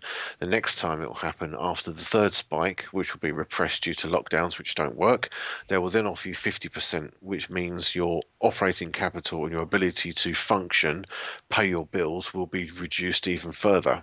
Your debt goes up. You won't be able to meet your commitments. Then the government will come in and say, don't worry, we'll save you. This is what we're going to do. We'll write off your debt, you sign off your property and your intellectual property rights to us. And we will give you somewhere to live, and we will finance your well-being, and this is where you have to work for this money. How does that benefit the government? Yeah, I was going to say, why would the government literally want to make you How can you criticise someone that's giving you a place to work, a place to live, and money, and tells you what to eat? Because in this country, people really don't like being told what to do. No, but apart from that, Agreed. So they're begging for more furlough right now, right? I understand what you're saying, Stu. But what I'm finding it hard to understand is that. Goodbye.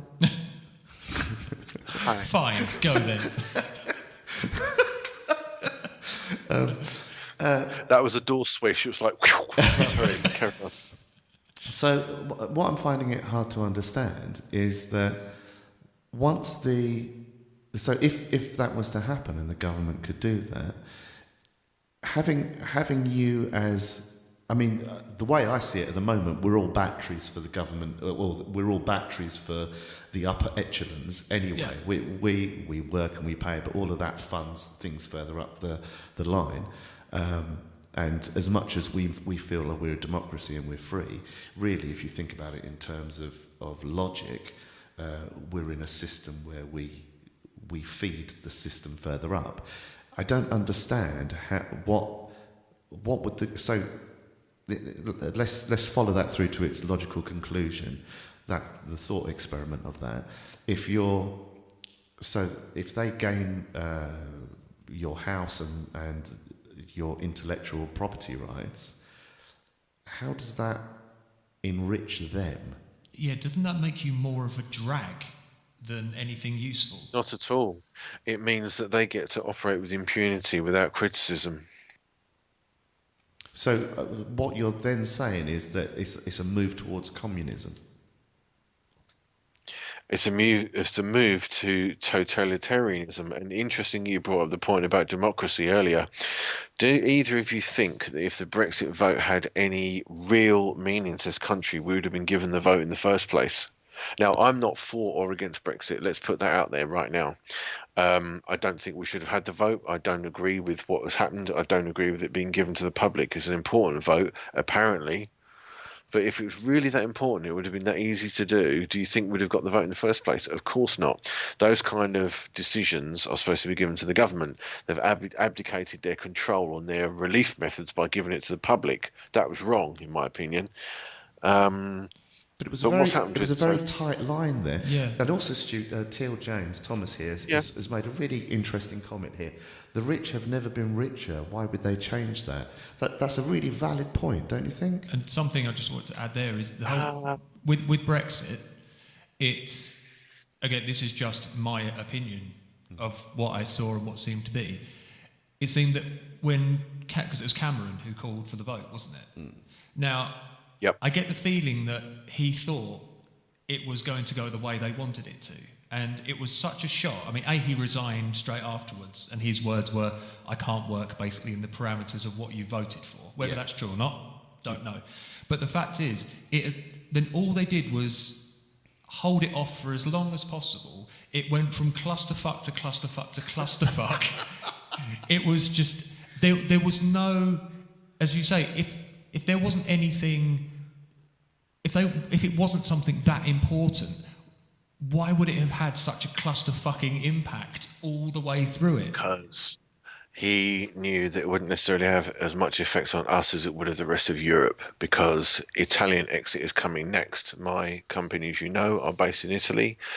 There are mass riots at the moment, anti-lockdown riots going on. Naples, Rome, Milan are all in flames at the moment. But then that's in Spain and America everywhere, though, yeah?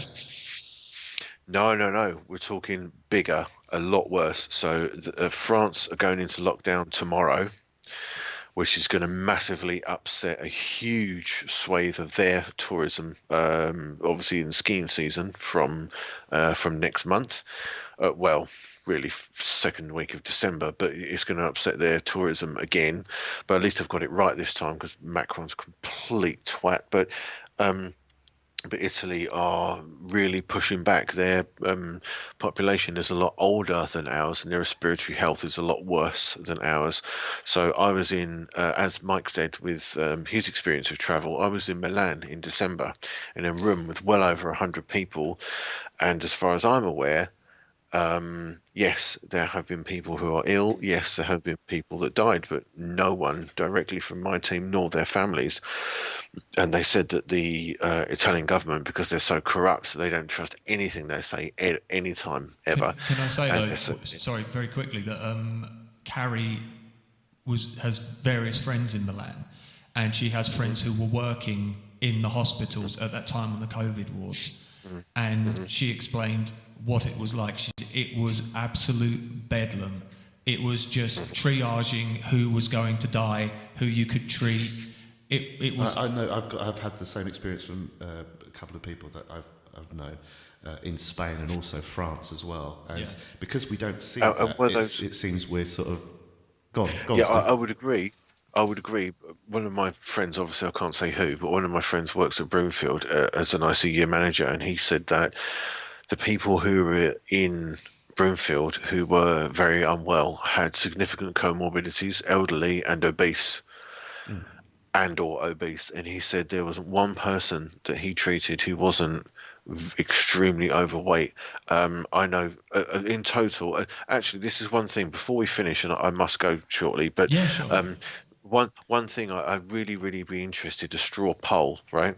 So especially with regard to you guys, because you're both musicians and you're sociable like me and you like a chat, which obviously I'm very grateful for. You guys know thousands of people directly and indirectly.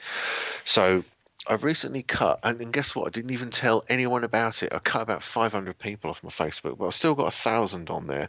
And of those 1,000 people, I know 5 people personally that have had it. So Darren, who you and I know, who's very unwell, a friend of mine, Elliot, who's very unwell, nearly died, and my friend's father, Bill, who's very unwell. So Darren has health complications. Elliot will be the first to admit he has a heart condition and a breathing condition, and Bill, asthmatic, lifetime smoker. 2 other people I know who have had it tested positive, no symptoms. What about you guys? Please, could you tell me the people you personally know, and if they've been ill and or died, whatever, because this is where I think my knowledge is lacking. Okay. From my point of view, again, we have to take into account the people who may have had it, especially in the early stages where people were showing symptoms but then putting it down to a kind of seasonal thing. So obviously, my friend Mark lost his father due to it. My friend John Terrace, who you've chatted to he came down with the symptoms. He wasn't tested. So, but again, it's sort of the symptoms showed that it was along those lines. Possible. Yeah. Sure. A friend of mine, Pete, he came down with it. Again, and Pete is very healthy, and he came down quite scared to the point where I think when you get scared of how ill you're feeling, then kind of that there's something a bit to it. And he got quite ill. There's been various people who I've talked to. I'm just trying to think of who they were, but I've heard quite a few people who say, especially people who've lost parents and loved ones and things like that. Some of them, were elderly. Some of them were in the demographic that you're talking about. But some of the people who actually did become quite severely ill were fairly healthy people. So it is still a bit of an unknown, I think. So for me, it's 7 people that I don't know personally, but friends who are very close to me, and their relatives or friends. 7 people have died from it. All of them had underlying conditions, but not massively underlying conditions. Yeah. So where you're saying about obese, it wasn't a case of obese. One lady, for instance, the husband died first, and then the wife got it, and she died. So I think it was her sister's husband's grandparents both died from it, for instance, and they weren't particularly unwell people. They'd maybe had a heart attack previously, or they had diabetes or whatever like that, and it was those underlying conditions that made them particularly vulnerable. And again, another thing that people are saying is depending on the level of care. Sometimes they tried to soldier through for too long, and by the time they actually received care, it was too late. But the mortality rate has been sort of flickering, and numbers are all the time being changed. So the mortality rate is believed to be sort of between kind of 0.87 to kind of 1.2 presently by the numbers that I've read. I think probably one of the only ways you could actually judge the mortality rate from this, again, because the numbers are always changing, the testing is changing. Also as well, sorry to interrupt, like with the Spanish flu, the account of that could only be like really drawn to a conclusion after kind of 10 to 12 years. Yeah. So, you know, it's still a very... Totally agree with that, yeah. And but one of the things that the only way I think we can possibly get any kind of estimate at the moment is to look at the yearly sort of average death tolls, and then what this has added. And also as well how each government has clarified what the death will be put down to. Which is a massive problem, which we've talked about before. Yeah. There was an example where someone got knocked down by a bus, but it was recorded as a COVID death because they had COVID-19. Actually, I think you used that exact example. Mike and I had the same conversation because my mate's father was sideswiped through a red light by a drink driver, and he had catastrophic organ failure and blood loss. He died 3 days later in hospital and tested positive after, and they had to go to coroner's court, which took 3 months for the decision to be overturned because they couldn't sue the third party for the reason for his death. And it was just ridiculous. And the clinician actually said at the time, don't be surprised if he's put down as a COVID death. I mean, the guy was 54, super fit. And he said, yeah, don't be surprised if it's put down as a COVID death. And he said, why is that? And he said, because they're getting paid to do it. Well, pardon? They actually said to my mate's son, they are getting paid to do it.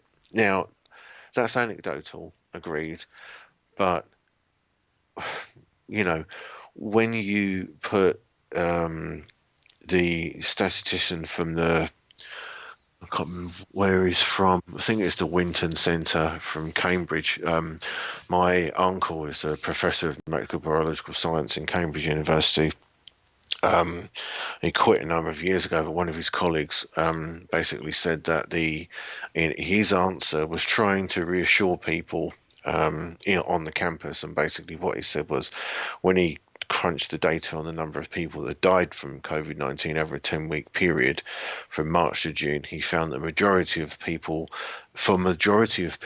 the risk was so small it would be deemed would normally be deemed an acceptable part of life. That's from not John or Sue. You know, like I say again, that's another professor. It's not just my interpretation. That's directly from someone who does this shit for a living, who's worked on this for 30 years, you know.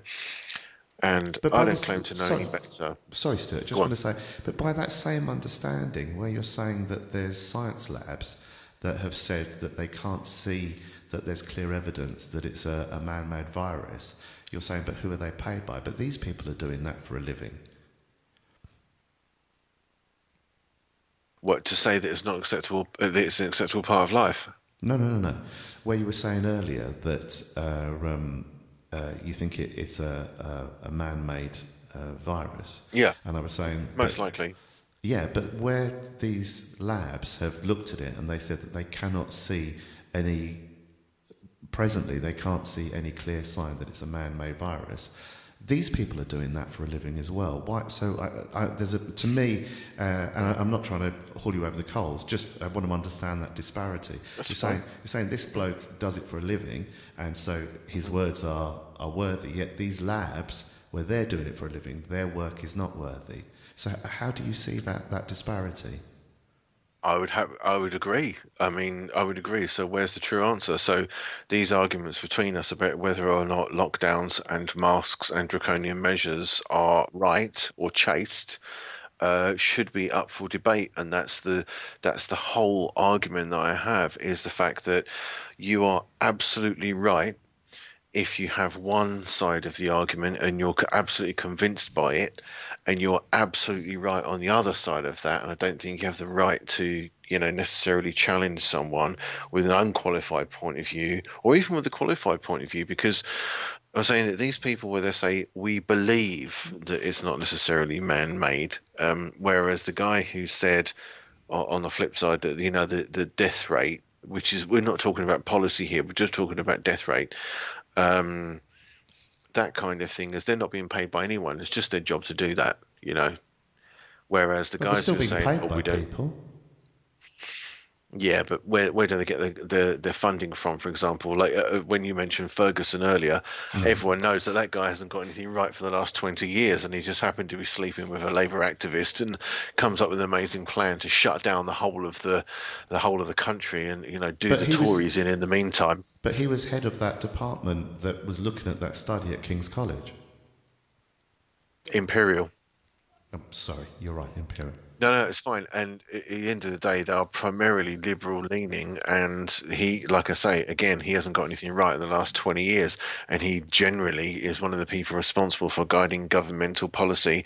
And I just don't think it's right. Oh, so also leaning that back to the discussion that Mike and I and Andy Warner were having yesterday, saying about governments don't know what they're doing. No, they might not know what they're doing, but they're paying someone like Andrew Ferguson, hundreds of thousands or millions even into the Imperial College budget to come up with this information, and then they decide their policy on it. They literally flipped their herd immunity strategy on its head on the result of his findings, and to me that was absolutely incorrect. Can I just say, I think one of the things that I struggle to, and again, I don't know whether it leans to a certain kind of bias, perhaps, as Simon said, that we're all biased to a degree, and we often look for things that will support the narrative that we believe. Confirmation bias, yes. Yeah. Yes. So, with regard to say that all scientists are paid, we can't really know fully what is in every scientist's heart. We don't know how much they're influenced by who they're working for, how much this.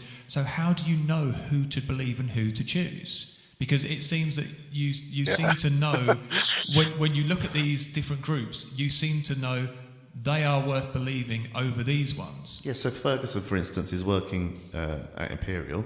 You're saying about the other guy who was working at the college and who's getting paid, but they're both getting paid in the same way. So again, we start to get to that stage where people go, or you can't believe, the results of it. So, for instance, I'll just give you a very quick example. A guy I was working for who was massively rich, and he said, "Oh, climate change is a load of rubbish." And I was saying, but 99% of scientists have come out with this. Even, Stephen Hawking said that was the biggest challenge humans have. So are you saying that, you know better than them? Why and how? Let me know. I'm interested. Yeah. And he's going, "Oh, well, how do you think they get their funding? They're all just doing because it's the buzz thing to do." So that's very selective. But again, also, that way. especially that's how I see it. especially in the realm of science as well, because one of the great things about science is other scientists trying to break down your arguments. Yeah, the whole point of it is you publish your findings, and other scientists say if they can recreate that, if they can find a flaw in it or whatever. Yeah. That's supposed to be the scientific method. Yeah, so therefore I agree. it's a very sort of cutthroat business being a scientist, because In one way, but then in another way as well. yeah, that's I mean, as in when it comes to the evidence, if you put a case or a theory out there that doesn't hold up, that's going to be torn to pieces by other scientists. So that's why. Well, take a point in case. You look at Andrew Wakefield. So whether or not you believe there is a link between autism and MMR, for example, Andrew Wakefield posted a paper which was funded and then put into the Lancet, and at some point there was a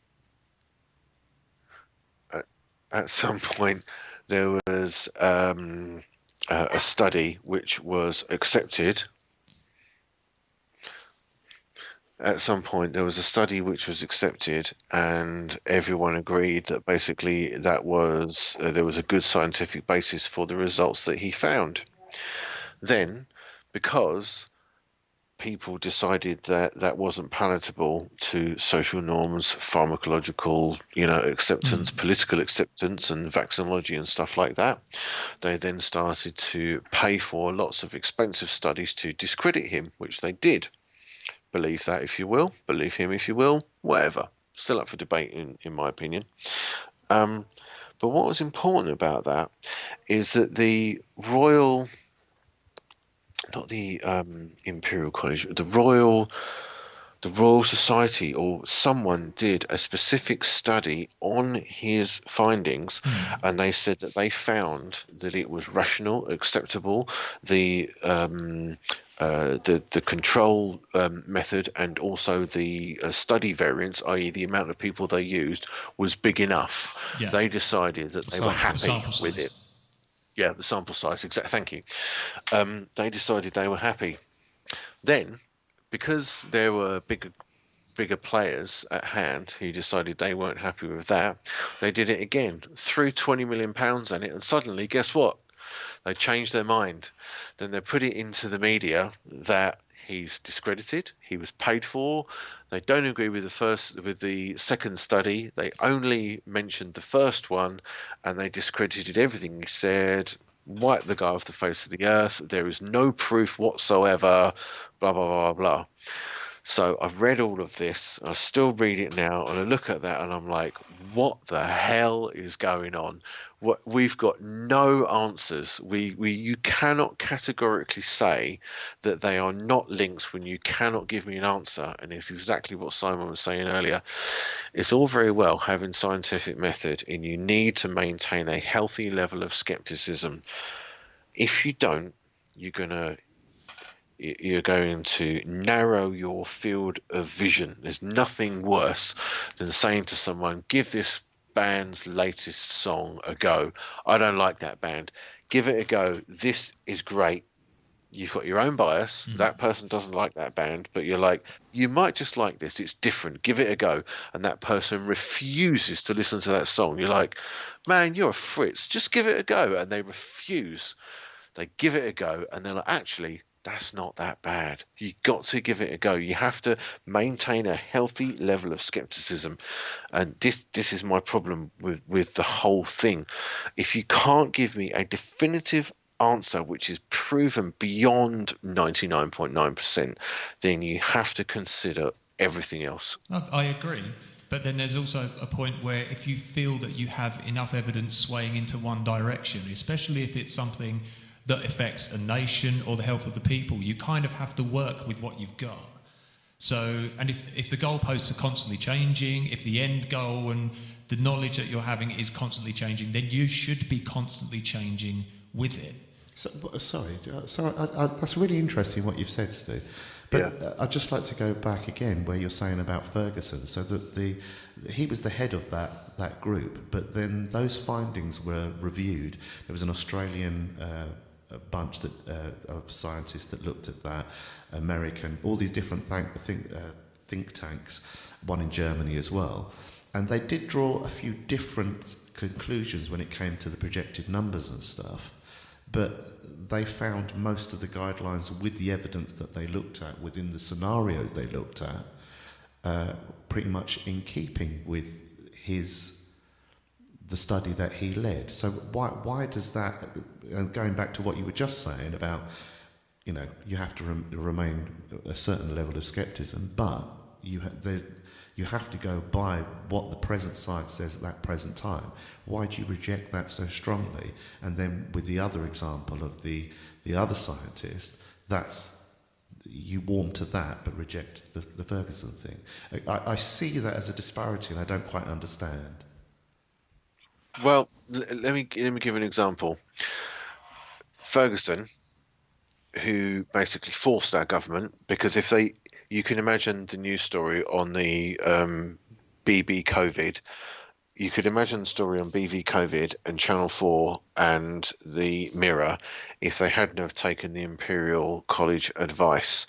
And you can just imagine if they hadn't have taken the unprecedented measures that they did. You can imagine if he'd have said, look, this is what's going to happen, and they didn't act, there would have been panic.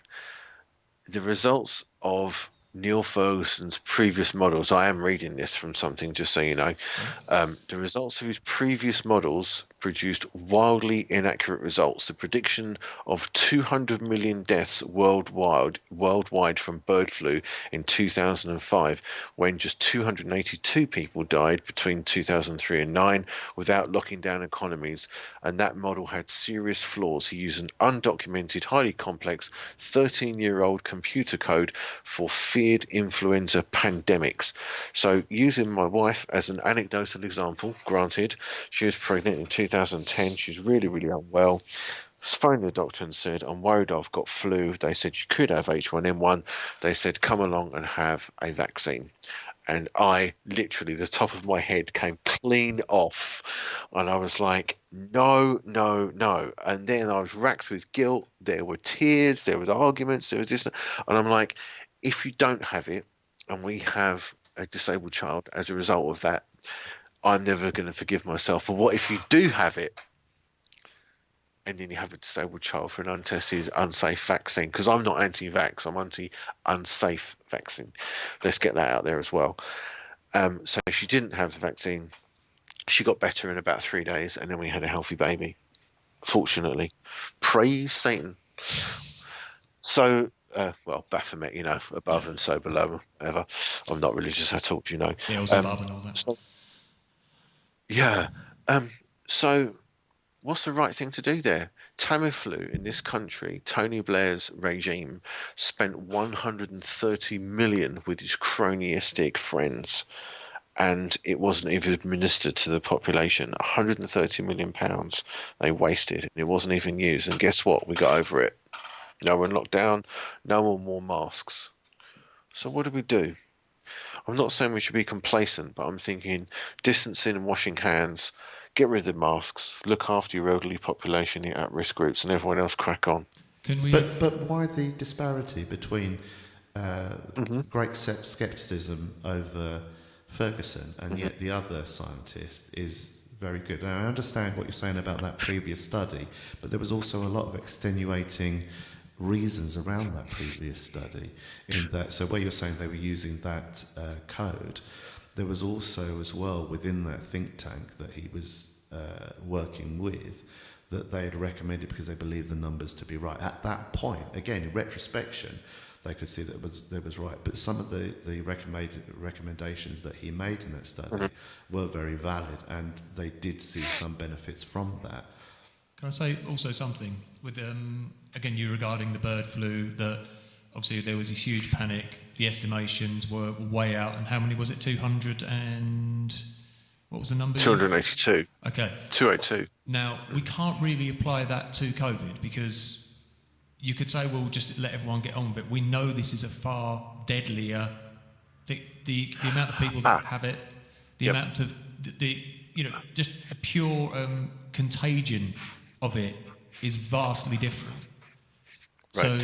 So bearing in mind that not only the CDC, the Centre for Disease Control in the United States, who use a vastly bigger model, they just revised their death count from 282,000 down by 90 odd thousand down to 100 and whatever thousand, because influenza deaths, disease and heart conditions were being lumped in with that as well. So the Office of National Statistics, the ONS and Public Health England, who apparently use Excel to look at log files, have been revising down their data for the amount of people that allegedly died from. Now, there's a big difference between dying from and dying with, referencing my mate Scott, whose dad went to hospital after the accident and died with COVID, but not from COVID. He died from catastrophic organ failure and blood loss. So the difference is with the studies that I was referencing earlier to your question, Simon, was the fact that one is deciding policies, the other is merely talking about the numbers and deaths and the way it's represented in the media. That's my problem. So yeah, one is deciding policy, the other is not. But it still depends on why would you trust one scientist and then not another? If you're saying scientists, fair play. Again, it's that disparity. That's all I'm asking, Steve. It's sort of like believing one politician over another. I suppose if you both... No, but it's not that. Yeah. It's like where I was using that example of the person that didn't believe in climate change. Yeah. Like if you're saying, oh, science is good for this and science tells us this and science tells us that, but then when you have something that doesn't agree with, for whatever reason, you then say, no, all these scientists that say these same things, so all the scientists where they've looked at the COVID thing and they say, we can't presently see a reason that it would be man-made, and saying, no, I won't believe that. If you're going to have scepticism about certain brands and things, like I say, with a politician, if you believe that a politician tells you the right thing that you want to hear, and you believe that, but you dismiss other politicians, you're not taking into account that they're all politicians. They're all from the same... Important point. So I firmly believe that we don't have democracy. I think we have an autocratic plutocracy, and probably have for the last 30, 40 years. It's kind of something you alluded to earlier. So if you're taking point, Jeremy Corbyn today, for example, we're getting off topic, but I'll use this as an example for digression. So the guy has been suspended from the Labour Party for his comments on anti-Semitism. I mean, Uncle, he might look like the carbonated chicken. He might look like, your uncle in badly dressed. He is a multi-millionaire. Let's not forget that. But at the same time, his heart's in the right place. I actually really like the guy. I'm not a socialist at all, but I actually really, really like Corbyn. And the reason that he didn't get my vote in the last general election was because he changed his mind on nuclear, which for me was reprehensible. But suspending Corbyn for the Labour Party for anti-Semitism is like, I don't know, man. It says a lot about modern politics. And one of my friends, Danny Gray, who's been a Labour Party member for as long as I can remember, even my best friend I've known since I was 4 years old, has been a Labour Party member for all his life, literally cut up their Labour Party membership cards. And Danny did his today on the basis of Corbyn being suspended. I absolutely agree. It's ridiculous. It's like saying Ken Livingstone was anti-Semitic. Of course he wasn't. It's just ridiculous politics to suggest that. But they're in the game of politics, and it is very much a political move. It's a way of saying, we've got rid of the reason that everyone felt that, Exactly. But that's the game of politics. You're always going to, it's like in the game of football, he kicked the ball. Well, that's the nature of the game. Well, it's kind of like, here's politics, here's a row of buses, be prepared to be thrown under one at any time that it's going to suit. And also, again, just like big business, if someone thinks they can throw their boss under the bus and take that position, they will. That's the nature of that. Would you not say? And they're the right person for the job. Yeah, no one else would want the job. Right. Exactly. Right, nice. I was just about to say, I think we'd better call it an evening, as we've taken your time for nearly 2 hours. Oh, God, have we? Stuart, I'm so sorry we've taken so much of your time. Thank you for talking so frankly to the both of us. I just have to say something to T.L. James by word of reply. So he makes a comment there, looking at the audience. Don't trust a scientist working for a tobacco company. Right, I'll give you a direct example. So my best mate used to be CEO of UNICEF UK. So he's massively pro-vax in like third world countries particularly. And I won't go into numbers. I won't say his name, obviously. Mm-hmm. But he would have been doing a very, very similar job for BAT, British and American Tobacco, who's actually offered a job from them, and the salary was double. We're talking 6 figures. It was double what he was earning for a humanitarian organisation. And basically, when he discussed it with his parents, whether or not he would take the job, his mum cried and said, please tell me you're not going to take that job. And of course he didn't, because he'd been working for humanitarian organisations for most of his life. So yeah, that kind of says a lot there. I absolutely agree with you about that. Yeah, don't trust a scientist who works for a tobacco company. You're right, of course. All right, dude. Well, it's been bloody marvellous chatting to you, I have to say. Yeah. Guys, thank you so much for your time. Thank you for the invitation. I love you both, and it's been really, really interesting and enlightening. Thank you very, very much. I look forward to seeing you both soon. Thank you very much, Stu. You take care, dude. Beers on me.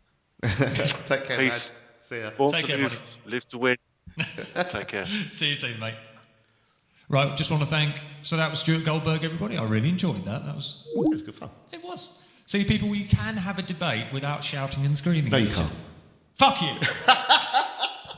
And we're back in the room. All right, everyone. Thank you for joining in. I really enjoyed it. Hope you did too. Thank you for Simon for joining us. Thank you for Stu for joining us as well. hope you feel better, you snotty little I urchin. know, I've been really snotty today, yeah. Yeah, I don't think you've got COVID somehow. And we have our protection up, so...